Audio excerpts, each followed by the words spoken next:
Hi, I'm Melinda May, And I'm Trevor Knight. and this is the 4th episode of our podcast. On this one, we talk a lot about confidence. That's kind of the theme of this podcast. We also talk about seasons in life and how they change and kind of naming the next season of our life since we're kind of at the end of 2019. And then on that note, we also talk about Christmas traditions and family. Very important. Very important. Holiday stuff, fun family stuff. But yeah, I hope you enjoy it. I think you'll leave having learned something, and hopefully it's interesting and fun to listen to because we definitely had fun recording it. It was a good one. Thanks for listening. Thanks for watching, and enjoy. Thank you. I'm excited for this one. Why is that? Because I don't know, because I know what's coming, and I'm excited to get your thoughts on these things. Oh, I see. And before, in the past, we didn't know what was coming. Well, I knew, but You did? I knew what I was going to ask you, right? But I don't know. It's just different. Okay, so how do we start? You're the one who's excited. Why don't you start? I'm not saying I'm not excited. I am excited, but Yeah. you seem to have a direction. Okay, so the thing is, we're figuring that for this podcast, we're going to try having like a topic, and then kind of two topics, because I like what you said last night about naming things. We'll get to that later, cliffhanger. But I think first of all, to do anything in life, but definitely to be a performer and to write songs and to be a singer-songwriter, you need massive, ridiculous amounts of confidence, like almost insane. I'm going to make a thing that's very personal to me, and then I'm going to advertise it so that other people will also enjoy it and be able to consume it. And that if that's not difficult for a person, why? Because it's just inherently difficult, I think, for everyone. So the question on the table is, first of all, what do you think confidence is, and how do you grow it? Let's start there. Interesting. Totally agree with the premise. Confidence is huge, and I agree that it's very rare for someone to naturally have a lot of it inherently. I think to answer your second question, how do you build it? I think it's entirely repetition. It's trying something that you're not comfortable with until you become comfortable. What it is in general, I guess it's just a comfortability with a situation and a comfortability with not always knowing what that situation is going to be. So walking into a room, going into a new situation, and being comfortable knowing that you have the power and capacity to adapt to whatever that situation calls for. That's how I would define it. I think that's well said, and I totally agree that the way that you build confidence is by doing things that you don't have enough confidence to do. Yeah. How else? That's how you do it. You do something that's scary, and you think you might fail. You do something that failure is likely, and you come out the other side. And the funny thing I think about growing confidence is whether you fail or not, you're somehow at the end of just by trying it more confident. Oh, I agree. Yeah. So it's just by going out and doing stuff. That's how you do it, and taking risks. Got to do things. Yeah. That's the key. Just it's a do big things. theme for us. Yeah. It's doing stuff. But, yeah. So, and then what was the other part that I just asked you? I asked, how do you grow it and what is it? Oh, so I think this thought helps me a lot regarding confidence. I think some people think that what it is like, I wrote these songs and they're so good and I'm so sure that everyone's going to like them. And the problem is that it's not really 100% true, because you don't know if everyone is going to like them, Well, they definitely won't. And they definitely won't. Definitely You're won't. totally right. Yeah. But I think a stronger way to be confident about anything is, it doesn't matter. I'm doing it anyway because this is what I know that I'm supposed to be doing, and this is what's right to do. So, and that could be anything. Anytime I get in my head, or like lose my confidence of like I'm not smart enough, or I'm not this enough or that enough. I'm like, I always come back to that thought of it doesn't matter, you know? And often the people who succeed in life are the people who you think wouldn't, you know, for some reason or another. They have some inadequacy as well that are no greater or less than your own inadequacy. So it becomes a moot point in my mind, you know? Any inadequacy of my own, who cares? This is what I'm doing. And also, of course, like if you prayerfully consider things and you have confidence with God, it's like it suddenly removes the pressure of having the outcome that you want, and you no longer need to control it, because you're just like, I'm going to take a step in this direction knowing that this is blessed by God, and whatever the outcome is belongs to him. This is what I know is right to do. And so that just fills you with so much confidence. Oh, sure. That's a great point. If you believe in your heart, like Jeremiah 29:11, that like things are working for your good, yeah, then like that's the pinnacle of confidence. Like how can you feel, you know, anxious or apprehensive about doing something if you know whatever is happening for your good? I think another idea that I came across recently by our friend Tim Ferriss that has kind of helped me with some confidence things, is to visualize like what your fear is actually based on and what that worst case scenario is that you're so actually afraid of. So if you're afraid to perform on stage, take a moment and think about it. What does the worst case scenario look like? Does the track not even play? Does the keyboard not even work? Does, you know, you lose your voice in the middle of the song? And it's like, okay, let's say that happens. So what? Like, you get off stage, the next person goes on, 5 minutes later, everyone has forgotten about it. The worst case scenario really isn't that bad. So if you can totally conceptualize and I've had that happen. Like, one of the first open mics I did, near like 3/4 the way through the song, the keyboard fell over and it fell off the stage. That's amazing. And I was sitting and the piano bench was still there. So I was just like sitting there on the piano bench looking at the crowd. What did you do? I literally said, you win some, you lose some. That's the end of my song. And everybody like laughed and clapped because it was such like a hilarious thing that happened. So now that I know that that's happened. What song were you playing? I don't even remember. It was an original, but oh my gosh. And that's another point. Another point that you said, whether you succeed or you fail, you're going to gain confidence in. Like, I've had a lot of experiences like that. My first few open mics were awful. Like, when I went to, and I was only playing covers, first open mic I ever did, and we should move this towards music as well, because I'd love to hear this from your end. First open mic I ever did, well, I did one in college, but that didn't really count. First open mic in New York I ever did was at the Bitter End on Saturday afternoon, and I bombed it. I tried to do a Sam Smith song, hit a ton of wrong notes. My voice was bad. I literally got off stage feeling like, I'm one of those people that people make fun of at open mics. That's me now. I love this. And I was like scarred from that. And then a few weeks later, I went to a different open mic on the Upper West Side. And it was one where they had a house pianist. And I brought sheet music. That guy totally got lost. We didn't even finish the song. Like, I literally, he was playing, I had no idea where we were, and I walked up to him and I was like, let's just call it. Oh my God. So those are my first two open mics. So in a row? Yeah. And I didn't do another open mic for over a year. Oh my God. I was like, because I had that thought in my mind, like, okay, maybe this just isn't for me. Like, maybe and then I started focusing on, recording stuff, making covers, and like, doing stuff at home. And eventually I realized, okay, if I want to be a performer, I have to figure out how to do these kind of things.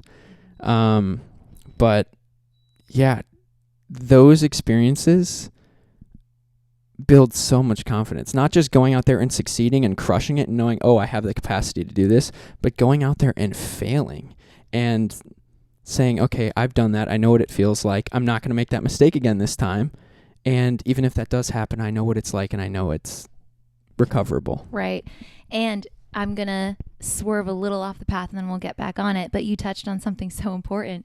When everything is going wrong, the tendency is to think, oh, this is the wrong thing. I should try something else. And Acts, the book of Acts in the Bible, is my favorite. And it's because of this. Acts 24 is literally like Paul, the Jews bring him basically on trial, and they're like, at some point they're like, look, we can just let you go, but do you want to talk to Caesar? He's like, I want to talk to Caesar. Okay. He gets on this ship. The wind is against them. Who controls the wind? It's nobody else except God. The wind is against them. They're all going to die. It literally says their lives are in danger. The whole book is like, and then this terrible thing happened. And then we were sitting by a fire and a snake bit me. But like, it's constant. And I can just imagine you're Paul, you're stuck on this ship, you're a prisoner. Literally everything is going wrong. And aren't you tempted to think like, wow, I definitely messed up. I 100% have made a wrong turn. This cannot be God's will. Something is off. But it wasn't, Trevor. It wasn't off. It was exactly right. And then at the end of the book, they all live. Nobody died. And the end of Acts. And then Paul experiences like 2 years of like things just went well for him. And I relate to that so much because there are those times in life, everything goes wrong. Everything is just difficult. Everything is challenging, but that has nothing to do with whether you're on the right path or not. That's just a season you're on. Yeah. And then often like God will bring me out of those times and I'm just like on a plateau, but I know the time again is coming where I will struggle, and that's just life. So anyway, so it helps. And again, that's another thing. Like when you read the Bible and you love God, it gives you such confidence and things like that. Because even like, yeah, my keyboard fell off the stage and like my second open mic was also a disaster, but I'm going to keep going in this direction. And again, when you're in it, it's incredibly difficult, but that is, things going not the way you think they're supposed to go and things not going well are not an indication that you're on the right or wrong path, So I'm constantly inspired by that thought, and that's why Acts is my favorite book. And for a lot of other reasons too. I totally agree. Yeah. And I had that wrong idea for a while. Like I said, I didn't do an open mic for like a year after that. You would, of course. Anyway, because I had that thought. I was like, this is obviously not the thing I'm supposed to do. And eventually I got around to the fact that it wasn't that I wasn't supposed to be doing it. It was that I just needed more practice doing it. Right. I had no practice doing it. And now that I'm so comfortable going to open mics, and it speaks to the repetition part of confidence. When you go to like 2, 3, 4 open mics a week, I don't even know what I'm going to play when I show up. I don't know what the setup is going to be. I don't know what the sound system is, but I know it's going to be fine because I've done so many of them. I've seen plenty of things like that where I know what can happen, and I know it's going to be fine just because I've done it so many times. Yeah. When I first started playing out, okay, so I used to play in Wilkes-Barre, Pennsylvania, in this Barnes & Noble, and it was really cool. It would be packed. No place to sit. Just because you were playing there, or people in the store? It was my show, and it would take place in Barnes & Noble, and I would play acoustic songs. And during these shows, I would start to have this thought as I'm singing and playing guitar. Get this. I would think to myself, wait a second. I can't really play guitar. I don't know how to play guitar. And then I would think in my thoughts, as I'm performing, I don't know how to sing. I've conned all these people. They're going to find out. Yeah. I've conned all these people into thinking I can sing and play guitar, but I can't as I'm doing it. And then my hands I would just break down. My voice would start to break down. My hands would start to break down. And the whole song would just go to, it didn't end up well. And so that I struggled a lot when I first started with stuff like that. And then, I kicked you. And then another example is I was an acoustic duo with my friend, and that was really cool. We played a lot of shows together, and I would watch the tapes back and just bawl. Really? Yeah. Bawl my eyes out. See, I hate watching myself. Like, I don't generally watch my show video, and I probably should to learn better from it, but even listening to myself perform on an audio, it's, I don't know. I think that's an innate human thing. You know, you don't like to do that. And No, I was definitely bad. And I definitely don't. But I don't know. You're probably being a little self-critical. I typically am, but but trust me, when I first started doing this, when I was 19 and 20 and 21, I've done this, you know, for a while now. So back then, though, it surely wasn't as polished at all. Sure. You know, and I knew that, and it took me there's so many challenges you overcome as a performer, and one of those, and I'll still struggle with this every once in a while, but to harness your adrenaline on stage, because your voice just does all these crazy things with it. You could sing your song perfectly in your living room, but that adrenaline on stage, and you have so much. I love that. Yeah. I love it. Yeah. The adrenaline rush. Yeah. Do you ever experience that you're having a hard time with vocal control because you're just so excited? And sometimes. I don't know. I think the hardest part for me, and honestly what I still kind of like, is the 30 seconds right before I go on. You know, if I know I have whatever 9 o'clock slot and I get there at 8, I'm totally fine. Just like sitting there in the audience, listening to whatever's going on, cool as a cucumber. At like 8:59, I start to get this little like tingle, you know, and it's the closest thing. And I used to have that feeling on the starting line when I was rowing, and it's almost the same feeling. And I thought I would never feel that again once I stopped athletics, but I love that. You know, there's something very human about that. You know, you're gearing up for something that you're not quite sure how it's going to play out, and it's going to make you uncomfortable, and it's inevitable. But once I'm on stage, once it starts going, that just goes away. Yeah. Like once I know that, literally as soon as the song starts, it's fine for me. Right. I think, yeah, I think first of all, I love that feeling that you're describing. I do think it's a human thing I love trying stuff. Like that's a big thing for me. It's a big thing I say all the time. Let's try it. You know, it's exciting for me. And I like embarking on things where I don't know the outcome. I'm just like, cool, let's experiment. You know, those things are exciting for me. But it doesn't mean that I'm completely not fearful about it. It just means that I'm comfortable in that. I'm like, oh, it's okay that I'm a little nervous about this. It's okay that I don't know exactly how this is going to go. So, yes. And that's courage versus fearlessness. Like for me, it's definitely not fearlessness, but it's just getting comfortable and knowing what that fear is and what it feels like and how to deal with it. Right. Yeah. And it's a faith thing too, knowing that. And again, this is another thing we touch on a lot, but for me, like I'm a human. I'm going to feel all sorts of things. I'm going to think all sorts of things. I'm subject to the weather and whatever, you know, but that doesn't indicate how this is going to go. So I could be so nervous about this, but I know the knowing that it's going to work out all right transcends that, you know? So, what was I saying? What were you saying? I was on something. I forgot. Just confidence in general, what it is, how you've built it. No, it was more specific than that. I had like a specific thought in response to something specific you said. Oh, that's okay. I can't yet read your thoughts, so I'll work on it. Try, yeah. Has there been a specific moment in music or otherwise when you felt your confidence change? Like you did something and you knew going forward things were going to be okay because of what just happened? That's such a good question.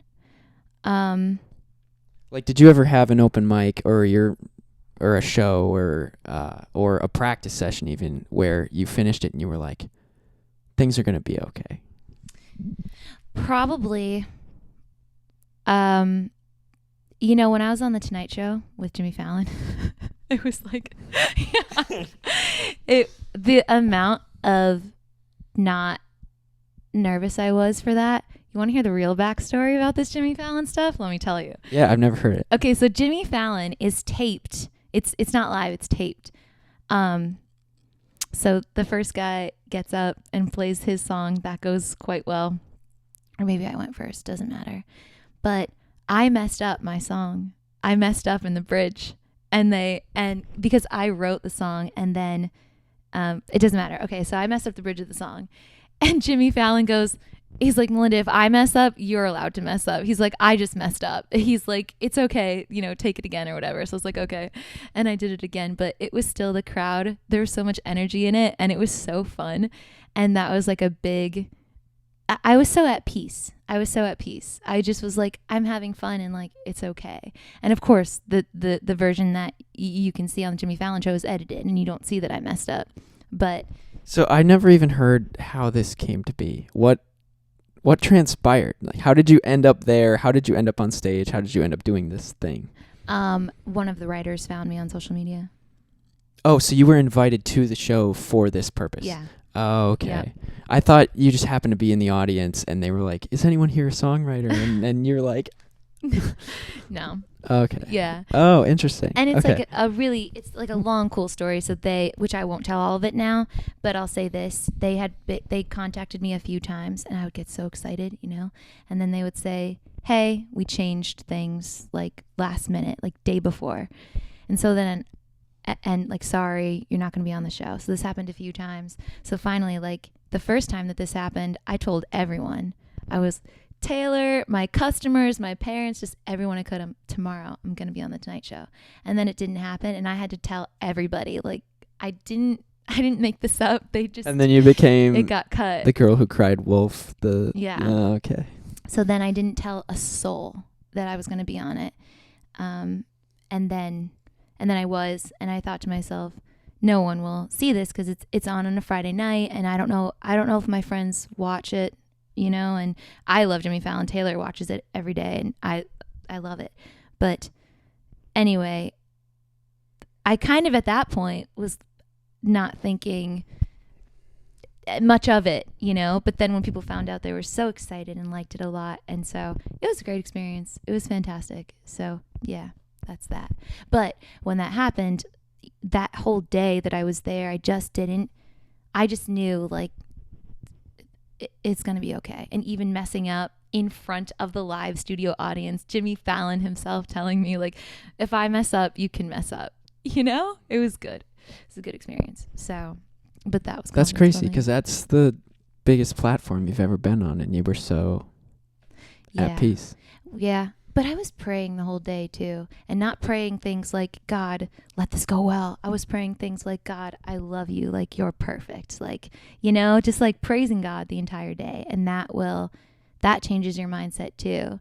If before a show you're like, God, let everything go just right. But if your prayers are more like, God, I love you. And like, you're amazing. And all of those kind of things, I think that's really helpful too first of all, for your relationship with God and to just like outwardly worship him, but also for what it does to your own spirit. It gives you that. It's just a great thing. Yeah. I agree. Yeah. So, yeah.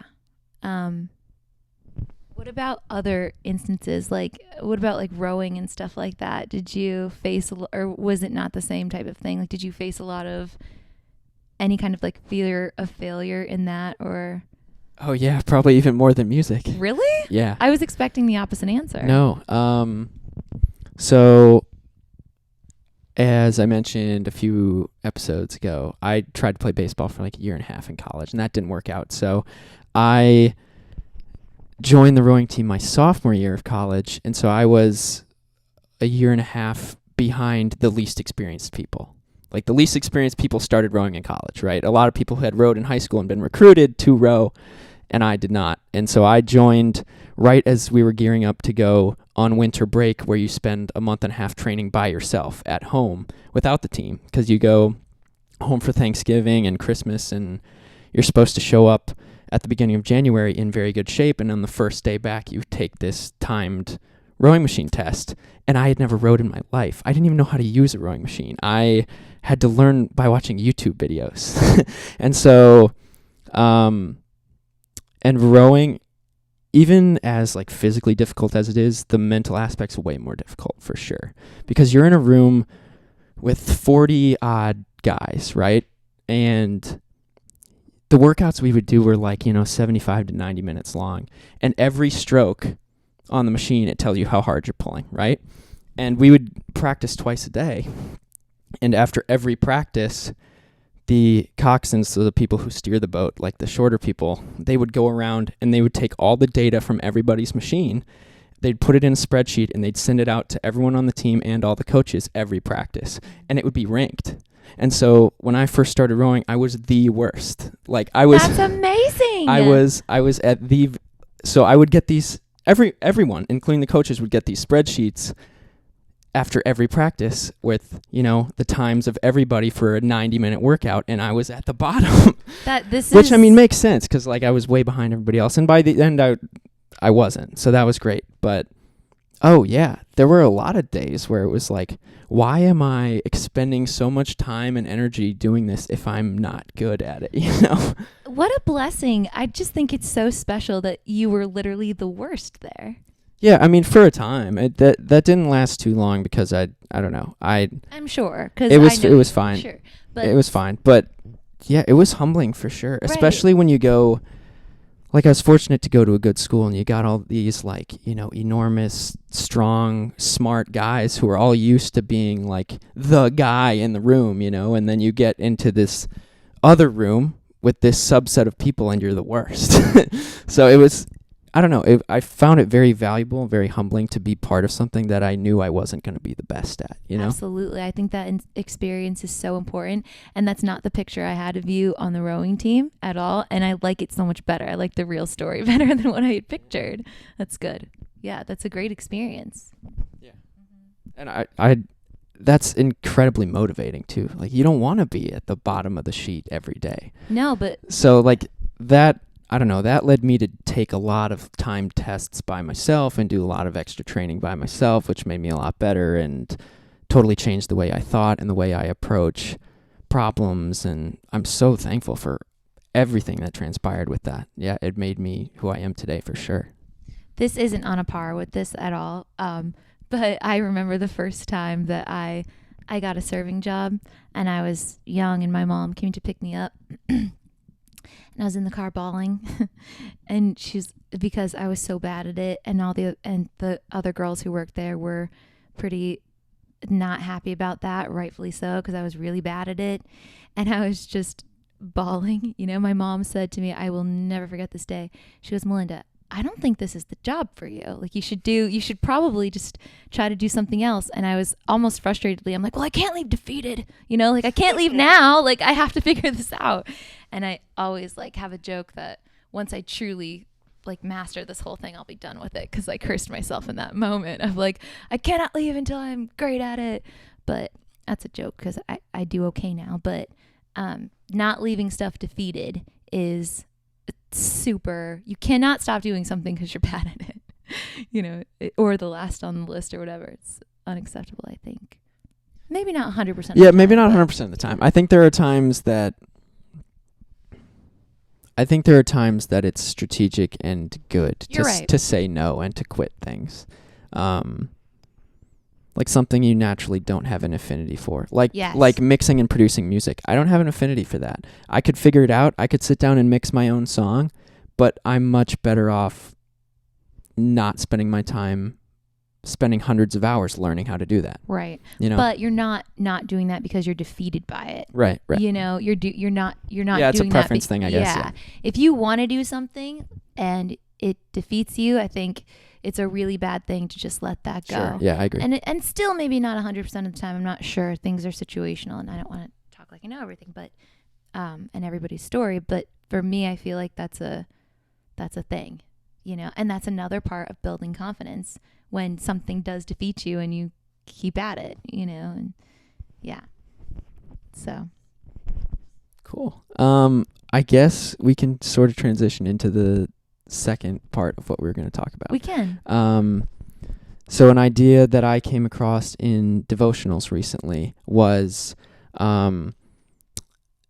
naming things and how it can be very beneficial to you. So I don't know if you do any like planning or whatever at the beginning of your day or your week, if you name a day, like this is my day of whatever, this is my day of meditation, this is my day of planning, this is my day of focus, whatever, it can help steer you in the right direction if you happen to go off course over the course of that day. Just having that in your mind of what it's supposed to be like. So I guess my question to you is, if you were to name this season of your life, what would you want it to be called? And we can, nearing the end of the year, we can do that for 2022. What do you want 2020 to be the year of for Melinda May? I think this season, right, first of all, let me start this way. I do see my whole life in seasons. 2013, that was its own thing. 2015, it was definitely a season. I see it very clearly, and so I think this is true. And it's also how I organize my own memories, and I don't necessarily name them, but I know that there are patterns that exist within certain time periods. So I would say now I'm definitely in a time of transition. It's for sure going from something to the next thing. And I think that 2020 we'll see even more changes. That's my feeling. And that's what I think.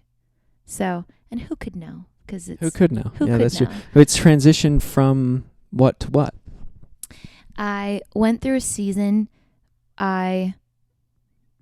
In the recent past, where I was living in an apartment that was very difficult to live in, and had a lot of problems. It's a long story. I had amazing roommates. That wasn't the issue. And I was working a job that was incredibly difficult, to say the least, and not just difficult, but also there was a lot of opposition. It's just the way that it was. Someday we can get into all of that, because I would love to tell those stories, but it's not for this podcast. But I just was going through a time where I remember walking up the street in Washington Heights and praying, God, am I ever going to feel as good as I felt in those times when I was on a high? Because I knew I was kind of at some sort of low, maybe not low, but I was struggling with all sorts of different things. But God has brought about this new season where I feel so much better, so much closer to God. And without naming all of the tangibles, many of the tangibles changed as well. And there's not that, and I still struggle with things. Everyone's a person, but it's just a new season. There's something new going on. And I think it seems to me like this will continue into 2020, and whatever God has started to do, he will continue to do in my life. It's probably not specific enough at all, but it's the best Pretty I nebulous, got for you, but Trev. Best I got for you.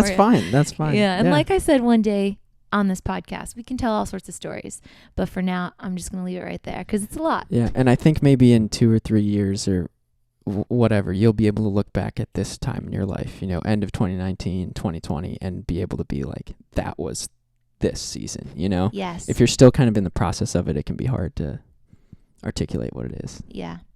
How about for you? What season are you in right now? I would say this next few months is going to be a time of transition as well. I would say this past spring, summer, fall has been a huge time of, discovery, exploration. I took on something totally different and switched career paths, and it changed my life for sure. So every day I learn something, which is great. I've learned so much. I went from, square zero to wherever I am now, and I've figured out a lot of things about myself. I've figured out my sound, figured out what my strengths are, figured out how to do things, business-wise, administration-wise, figured out what my musical, proclivities are and how to use them. So I guess now that I'm starting to feel comfortable with what those are, I would say 2020 is going to be a year of, expansion and growth for me. I want to take those things I've learned and apply them. I want my musical catalog to expand a lot. I want that to grow. I want my, presence and visibility to grow. I want, the size and frequency of my shows to grow. I want this podcast to grow.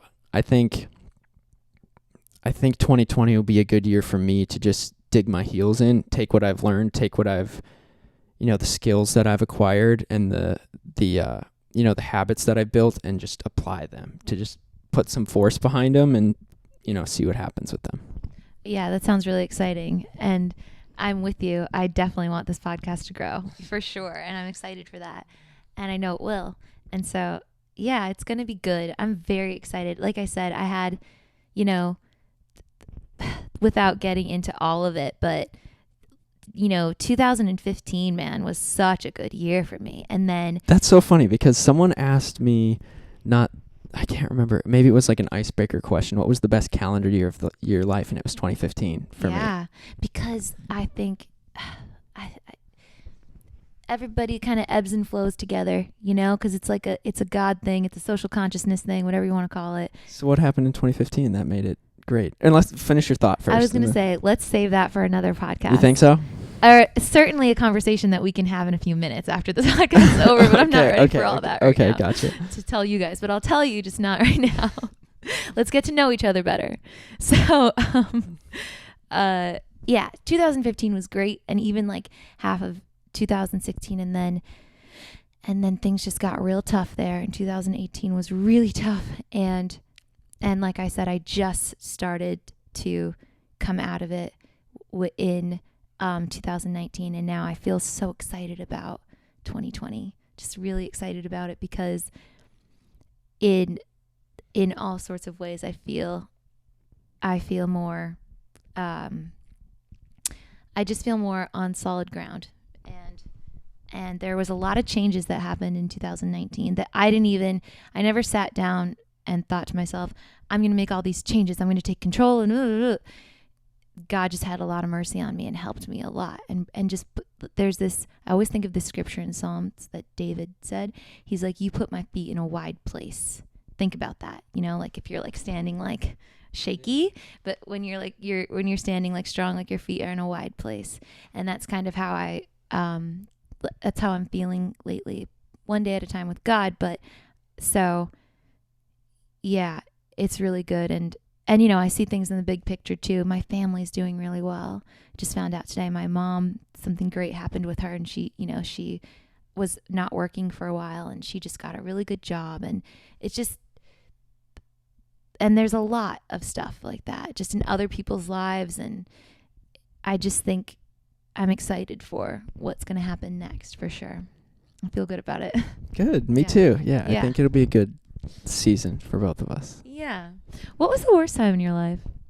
The worst time in my life? Yeah, like the worst calendar year. It doesn't have to be a calendar year, but like a season. So you don't want to get into what the best calendar year of your life was, because the story it's too much, but you want to get into the worst one. Well, of yours, maybe not a yeah. Wow.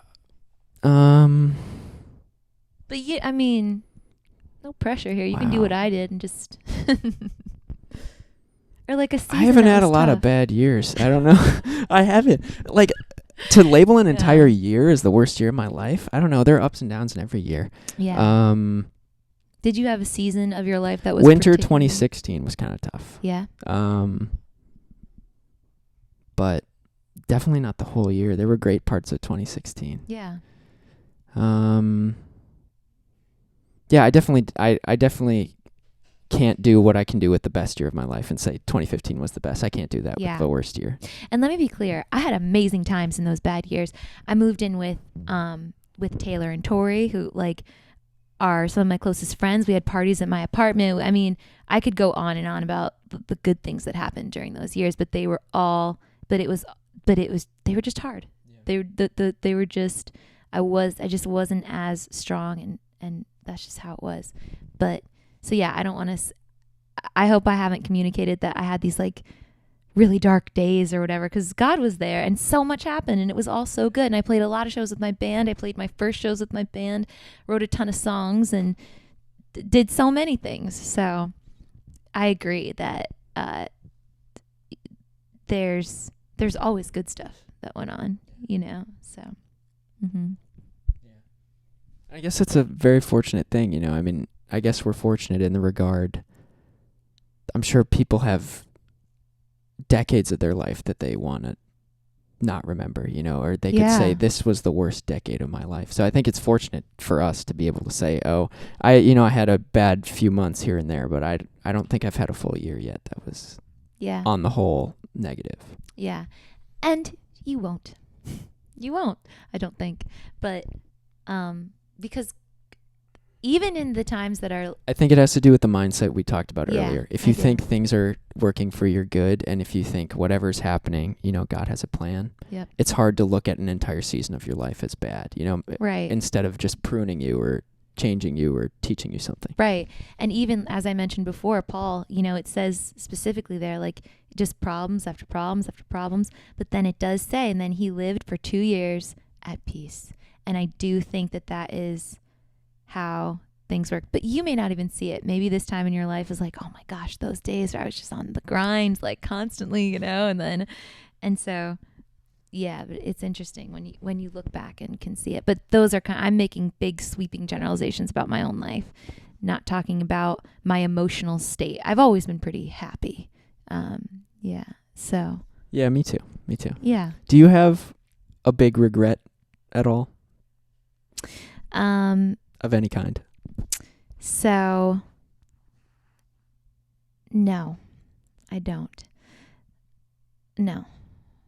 There are things that I haven't done perfectly, And I would agree. And I think it's easier to not have those regrets after you kind of dwell on what happened for a while. I think when something bad happens, you can regret it in that moment, but I think I'm the same way. I don't think I have anything major that I regret. No, because I know first of all, I thought a lot about this. I think that those thoughts are just another part of self-doubt, and they're not good. Because when you think like, oh man, I messed that up. Well, look back. Did you pray about that decision? Did you use all the information you had at that time to make it? Did you ask God to guide you and you made the decision that you made? Like, don't go back on yourself. That's the decision you made. And that's and the times that I was like, oh man, like maybe I did make a mistake. It's just another version of self-doubt, and it's not good, So I, again, have that confidence that it's not that everything goes perfectly, but in everything I've asked God to guide me. And not only that, but God does incredible things. Sometimes you think like, oh, I screwed that up, that's over. And then later it like turns around in a way that you didn't even anticipate. So we don't even have the perspective to call something a regret necessarily, especially if while I was there, I'm asking God to guide me, So, I'm confident that everything is just, you're not going to live this exactly perfect life, but in all of it, like God's glory is shown, and man, has God protected me and guided me. There's so many stories I want to say on this podcast, so yeah. That's good. Yeah. You have a good frame of mind, for sure. Thanks. You too, Trev. I thought of the thing while we're doing compliments. What thing? That I wanted to tell you a few minutes ago, and I was like, I can't remember. It was something specific. Oh. I know what it is now. Okay. To do the fear setting thing and to be like, okay, what's the worst that can happen? The track stops. I make a fool out of myself. It takes... Sorry, go on. What are you laughing at? That happened to me like a few weeks ago. Did it? My dad called in the middle of the track, and I didn't have my phone on Do Not Disturb. And my dad... Sorry if you're listening, Dad. My dad doesn't trust technology. Like, my dad doesn't use Google Maps. My dad will pull over to a gas station and buy a paper map and be like, I know the way. It's better than this machine, Wow, Mr. Knight. I respect it. But so when my dad calls, he always calls several times because he thinks, you didn't see it or it's on Do Not Disturb or whatever. So he called. My phone wasn't on Do Not Disturb. The track stops. I, apologize to whoever. I restart the track. He calls again. The same thing. And I did the same. I did the same thing. I just ended the song. I was like, he's gonna keep calling. I'm sorry. Have a good night. Anyway, finish your thought. Sorry. Trevor, that's so good. It's because of the fact I was so less fazed by that than I had been, other times things gone wrong because, like, what are you going to do? It happens. Yeah, it happened to Lady Gaga. If you've ever seen that footage of her where the track stops and she keeps dancing and singing and she's like, these people want a show. We're going to keep going. I don't care if it's a cappella. Yeah. So, yeah, but... Fear setting. Oh, so it takes... Well, I was going to say this, like, it takes a lot of humility to still be down, because I think the reason sometimes why people don't do things is because it's like, okay, what's the worst that can happen? Well, the worst that can happen is you make a total fool out of yourself, and they're like, no dice, I'm not doing that, right? But thank God for you and for me too, it's like, what's the worst that can happen? You'll be made a fool. Okay, I'll be a fool. Yeah, that's a good point. I hadn't really thought about that. That is a good point. Like, I have no problem if 10 random people in a bar that I'm never going to see again think I made a fool of myself. But some people do have a problem with that. Some people don't even want to risk that. So, yeah, I guess you're right. Yeah, and that's so important to have your identity in not the approval of the crowd, because you, first of all, even if you get the approval of the crowd, it's one of those things that you can never have enough of, and you'll chase that forever and it'll be bad.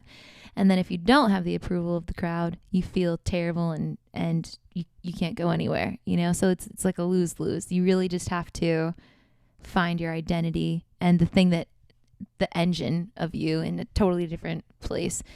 And I think you have to love the crowd and want them to benefit from what you're doing, but you don't have to love what they think of you. And that's a part of love too, when you let someone decide what they want or what they, like, this is for you, you can accept it or not, and it doesn't matter to me because I made it for you, so that gives you a lot of confidence too. Yeah. It takes a while to come to peace with that idea, but I think for musicians especially, it's incredibly important. Music is such a personal thing, and people my dad tells me this about, like, my own music, and it's a very wise thing to say. He's a wise person, but you gotta just keep doing it, because even your biggest fans aren't going to gel with everything you do. There's a reason why there's heavy metal and gospel and soul and doo-wop and rock and pop and whatever. It's because people like different things. Like, people have different preferences. So you can't expect everyone to like everything you do all the time. You just can't. And that doesn't mean you should stop doing it, That was really helpful when you put that to me, because obviously I know that that's true, but the way you worded it was even your own fans, even the people who that love you the most. Like, I don't know if you can see, but, like, I can see on Spotify as an artist account, I can see how many times the song has been saved, and it's a lot fewer times than the number of times it's been listened. So, like, a lot of people, they'll listen to it because I do promo and they want to support me, and they'll listen to it, but they don't save it because it's not, like, one of their favorite songs, and that's how it goes. That's how it goes. Yeah. But I think, yeah. And there's so much freedom when you realize that. So much freedom. You could be more creative. You take more risks because, again, it's giving that permission to people of, it's okay that it's not your favorite song. I made it for you, but if it's not gelling with you, like, it's okay. It's not their fault. I mean, it's a preference. Right. It's going to gel with somebody, and, like, it's okay. So, yeah, there's so much power that comes with that, Yeah. Mm-hmm. Like, if I made you, a really nice charred buttered, like, corn on the cob, it doesn't matter how much time I put into it. You're not going to eat it, right? No, I don't eat corn. Yeah. So sometimes that's just how it goes, and you can't take it personally. Mm-hmm. Agreed. Yes. And that, just knowing that it's a confidence thing. That's what gives you confidence. Another thing, I know we're going long probably, but I once heard someone say, the thing about confidence is you can just choose to have it. And that's a load of bull. You really can't. I don't think. You can feign it. And I think that eventually manifests itself in actual confidence, but the confidence comes from the act of doing the thing, not from faking confidence. Well, here's the thing. I think eventually that goes into arrogance. If you want to be like, well, I'm just going to choose to have confidence, even though I haven't proven to myself that I am. Are you saying you never do that? What? You don't because I do that, and I think it's a valuable thing sometimes. Talk Is to me. if you're playing a show or whatever and you're not confident, you still have to look like you're having a good time, Yes, but what I'm referring to is if you don't have confidence as like a person, okay? Not in a scenario. Like, I don't feel confident right now, but I am just going to like put my best foot forward and go, right? But you still have that underlying assurance of I've been, down before, and I'll be okay, and you still have that way of being. But if you're someone who's not confident as a person and you think to yourself, well, I'm just going to choose to, even though I don't really believe this about myself, I'm going to put it on. I don't think that will translate over time into actual confidence. And I think because you don't really believe it about yourself. Does this make sense? Okay. Sure. So, I'm not sure I fundamentally agree, okay. but because there are a lot of studies that have been done about people who are forced to write down things they're grateful for become more grateful. People who smile at themselves in the mirror for a prescribed amount of time because it's an experiment over time are happier. A quote I saw literally yesterday was, it's easier to act your way into a new way of thinking than think your way into a new way of acting. Does that make sense? You act can your way do into a new way of thinking, then think yourself into a new way of acting. You can. Yes. You can. This is, yeah. Change your mental state through your physiology, through things that you do, by effectively kind of telling your body and your mind, no, I'm going to do this now. Eventually it will become a thing. But that goes kind of back to that part you're right in, but you're still saying like of doing things, right? It's the doing stuff. Right. Yes. Right. That will build your confidence. It's the doing. But let's say you don't do stuff and you don't step out and you just kind of are like, well, and you don't have so you're just saying take on a mental air of confidence. Yes. Okay. This is what I'm saying. I don't think will work over time because deep. I think we're on the same page then. Yeah. I think we're on the same page. Because you can't just, it's hard to mentally just be like, I'm going to be. Right. I'm just going to act like a big shot right now. I see what you're saying. And it might work and that you can pull that off and people will believe it. But it's like building your house on the rock versus the sand. As soon as something goes down or something, that air that you've put on of I'm just going to be this confident person, it's not actually built on those times that I thought I was going to fail, but I did it anyway. Right. Or I've learned to not care what people think of me. It's just built on, well, I want to have confidence. And so I'm just going to fake it till I make it. And again, yes, you could get places with that. But when it comes down to it, you still need to do the act, right? As you just said, the actions change your thoughts. It's the actions, Actions change your thoughts. Yeah. I think that's true. Me too. Because most people view it the other way around, that, thoughts translate into actions, which they can. But yeah, actions and habits generally work, the other way and change your thoughts, which then change your actions, which will be closer to the first action that you had. And I think you're right. Actions influence thoughts for sure. Yes. Yeah. I was going to go off on some tangent about that, but I chose not to. Yeah. We should probably start winding this down. I have a silly question. I finally thought of one because you always have the silly question. Yes, silly question. Tell me your Christmas traditions, holiday traditions. What happens over there? It's funny because that was going to be my silly question where I relegated to doing the silly question again. That was going to be my... And I guess my Christmas traditions and the thing I'm most excited for the holiday season are pretty much the same. So every year, the 6 of us in my immediate family, we put on Bing Crosby's White Christmas album, which also, Bing Crosby White Christmas, that single, is the top-selling song of all time in any genre. And that's way before you could even do things digitally, and it was much harder to get a copy of something. Bing Crosby has 2 of the top 5 top-selling songs of all time, and number 1 is White Christmas. Didn't know that. And it's like that's a subset of the population that would even listen to that, right?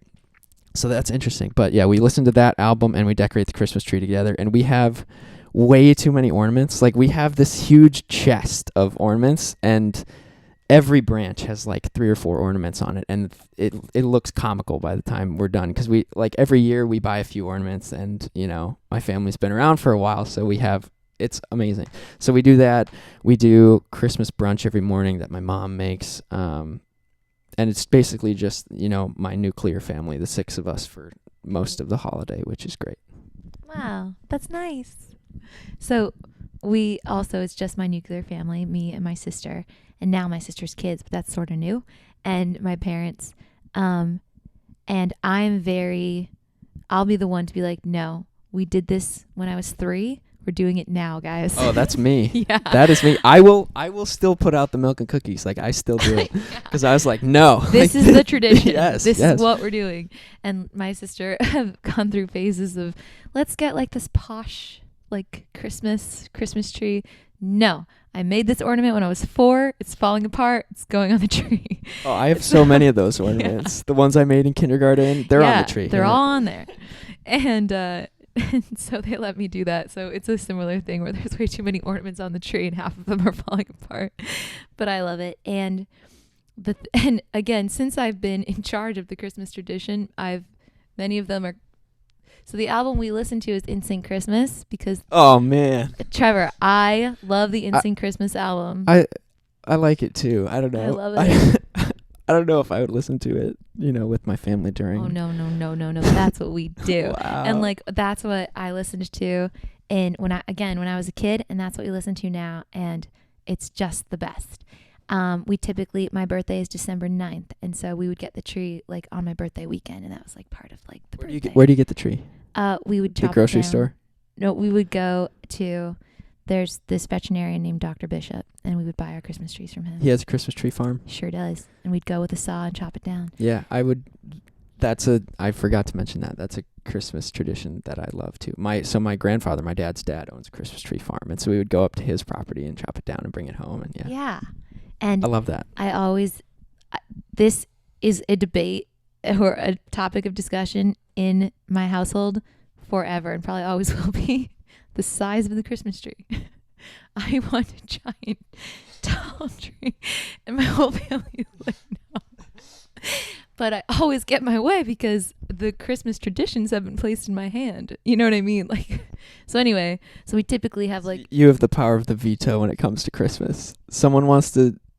Yes. Affect, the Hateman family Christmas, and you are the deciding council member. I mean, it's not quite that serious, but everyone kind of knows, like, listen, this is really important to me, and they're just like, okay, Melinda, And so, yeah, and then I always watch movies with my nieces and my nephew, which is funny because they're kids, right? So to me, I'm like, you've only been around here 4 years, but to them, that's their whole life. And so they're so trained. What movies are we going to watch with Aunt Melinda? And of course, it's like all of the Christmas classics that I love. And so that's a big deal. Oh my gosh, Christmas jammies are very important. And then before my family moved, like basically my entire life, I grew up in Pennsylvania. Only about 4 or 5 years ago, I forget, they moved to Virginia. But every Christmas night, my friends, who are more like family now than friends, but like Erica and Lindsay and Shane, they come over on Christmas night, like 8:00. And we just play board games and eat so much food and play Instant Christmas and dance around like crazy. And it's a good time. That's what Christmas is all about. Yeah. Spending time with people you love. Yeah. So anyway. That's what makes it Christmas. Yeah. And so, yeah. I'm so excited. Me too. I love Christmas. I keep at least a couple Christmas songs just like always in the queue. I love it. So like sometimes in July, whatever, White Christmas will come up and I am totally fine with it. Yeah. Mm-hmm. I mean, I save that for Christmas, but yeah, once it's Christmas time, I'm so excited. The Christmas music. I'm so excited. Me too. And even decorating the house. I mean, all these things. I'm very like, has to be. This is what we're doing. My family, I don't even know if they would do Christmas if it wasn't for me. You're welcome, guys. I'm pretty sure the holiday would still happen. Yes, especially because now that my sister has kids, like they do their own they do a ton of special things for them. But for a few years there, it was very like, Yeah, but anyway, so that's my life. Awesome. Yeah. Well, I think that should probably wrap us up. How much time do we do, Trev? Almost exactly an hour. Okay. Can you see that? Yeah. Nope. Can't see it. Do you wear corrective lenses? I wear contacts. And you can't see it on the computer? Absolutely not. I see something counting down for sure and moving. It's counting up. Okay, well, I can't see it. Maybe you need a new prescription. Probably, yeah. Well, we hope you've enjoyed this episode 4 of our podcast. Thanks for listening. Thanks for watching. And we'll see you for episode 5. And have happy holiday season. Merry Christmas. Merry Christmas.